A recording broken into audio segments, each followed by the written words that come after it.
much for being here. You know, 1 year ago today, Joe Biden took the oath of office as President of the United States. And we're here to tell you that after 1 year, and you take a look at that year, it has been a year of failure on item after item after item after item. Joe Biden came into office and he promised he was going to unite the country, and he said he was going to put COVID behind us. So what happened?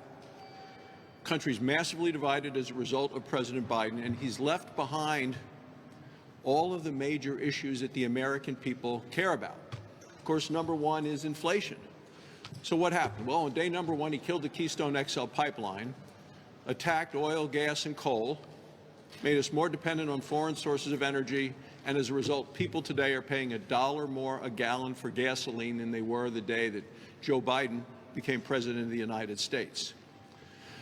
They then did a so-called COVID relief bill, $2 trillion added to spending, added to the debt, which brought about inflation. We said it was going to happen. They said it'd be transitory. They said for 8 months in a row it was going to be transitory. It's not been transitory.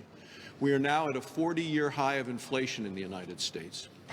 People are paying more for gas, for goods, for groceries, and a result that they've had to change the way they shop, the way they eat, the way they drive. This has impacted people.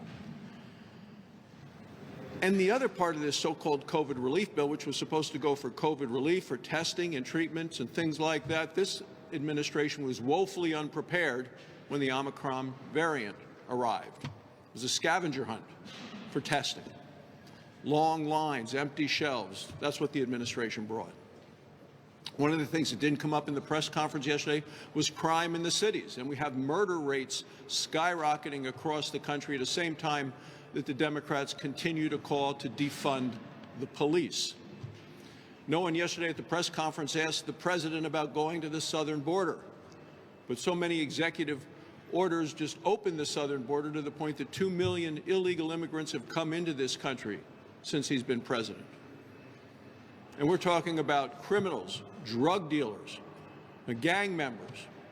They never addressed the issue that fentanyl is now the #1 killer in the United States of people between the ages of 18 and 45. That should have come up yesterday in another area in which the president has failed. And then there is Afghanistan, for which the president did not apologize.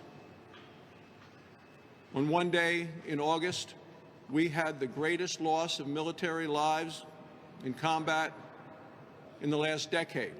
The president failed to protect our troops and failed to protect the Americans that were left behind after all of the troops left. And the president called an extraordinary success. Chairman of the Joint Chiefs of Staff called it a strategic failure. So today our friends don't trust us, our enemies don't fear us, and the president's only solution seems to be to pass another $5 trillion bill, his so-called Build Back Better, this reckless tax and spending bill, which I know is going to make inflation worse. And then, of course, he goes after ballots and states and tries to have Washington take over elections. And if you're not for him on those things, you're either a racist or a traitor, probably both. Look, we have a president who is weak, who's overwhelmed, who's ineffective. And I look at this, and to me, that ends up as Biden's year of failure.